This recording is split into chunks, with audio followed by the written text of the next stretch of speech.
Ah, you know what just came to my spirit? If if they had it all together, God would have chose them. God would have chose someone from one of them. What do I mean? What are you talking about, Sabrina? If they had it all together, God would have chose one of them to be his ambassador. He would have raised one of them up. What am I talking about? Well, I referenced Acts 8 this morning, right?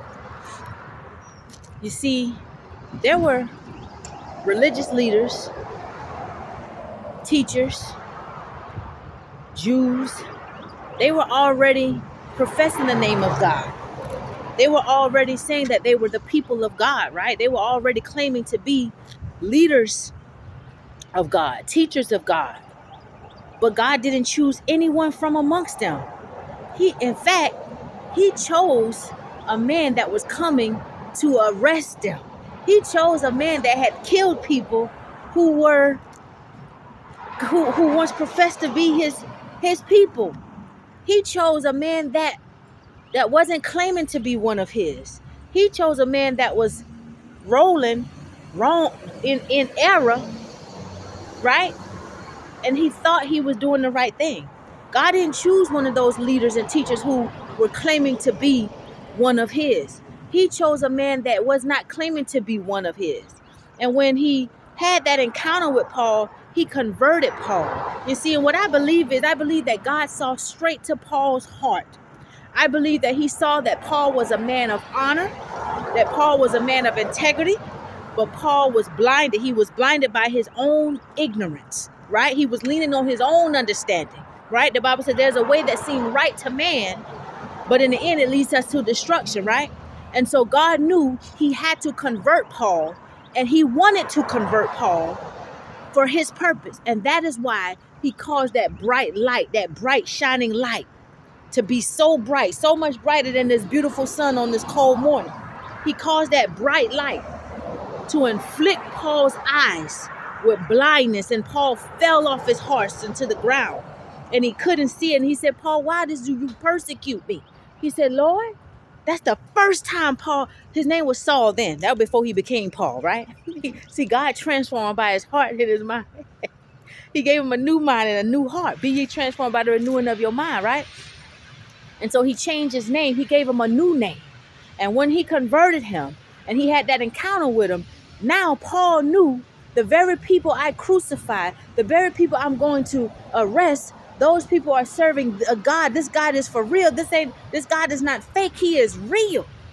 And so Paul was instantly, he was going through a process of having a heart change from the time that God dropped him down on that horse until to the time they took him to a place of shelter. And God began to, while God was working on Paul, God began to speak to his prophet. Come on.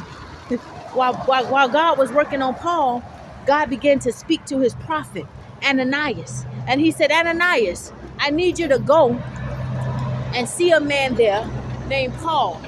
And I need you to speak to him, and he's my servant, right? And Ananias got nervous when God told him, wait a minute, Ananias realized, wait a minute, you need me to go see a man named Paul?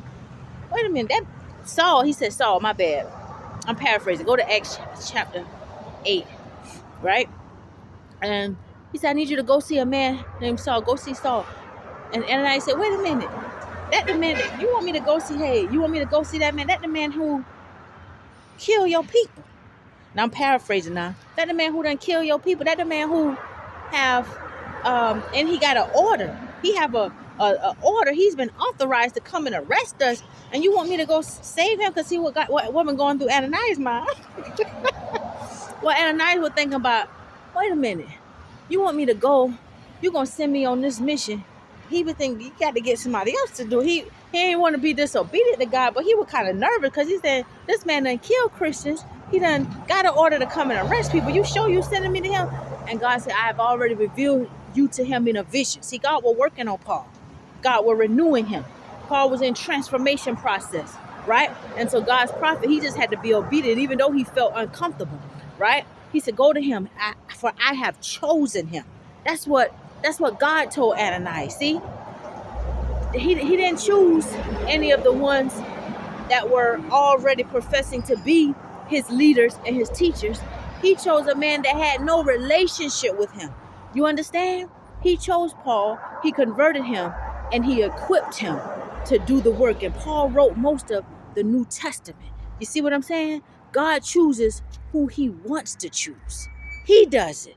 He does the plucking up. He does the uprooting. He does the planting.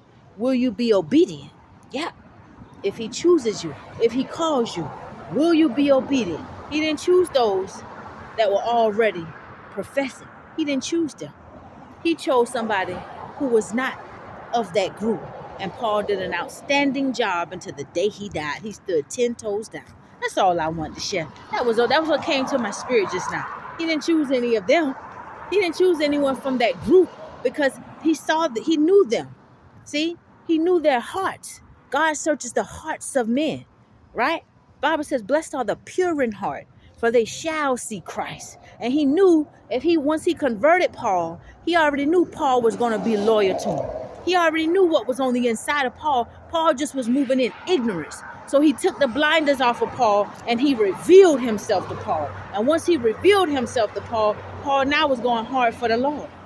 And ain't nothing nobody could do to stop him. He was on fire, baby. They tried to put that fire out. See? And after he revealed him and Paul started preaching and teaching, then they started whispering about him. The silent whispers. He the one that done killed. He the one. And then they got so angry, they wanted to kill Paul. And they tried to kill him. Now, see, that goes to show me when I read it, I said, you know what? That's why God ain't choose under them. Because he saw their hearts already. Even though Paul was preaching and saying he was converted, they were still questioning him. They still didn't believe in him. And you had the Christians constantly coming against Paul. They tried to kill him and the disciples moved him to another place. And then they still later tried to slay him again. You see what I'm saying? It was believers who threw Paul in jail. They didn't care about the power of God that was operating. The Bible says Paul grew stronger. The power of God even strengthened on the inside of him. But they didn't care about none of that. See, they have a form of godliness. That's why the Bible tells us to stay away from such, turn away. Stay away from those who have a form of godliness, but they deny the power thereof. See what I'm saying? They can feel that power. They can see you operating the power of God. They can see you going through persecution for standing 10 toes down on the word of God, professing Jesus is Lord. He's the way, the life, and the truth. He's the only way. They can see you going through persecution and they still come against you. Them Christians. See what I'm saying? Them ones who claiming to be of God. That's why God chose Paul. He didn't choose them. He chose Paul. Paul had something inside of him that they didn't have. And God saw Paul fit to make him a man of God. And that's what he did. He didn't choose them. He chose you.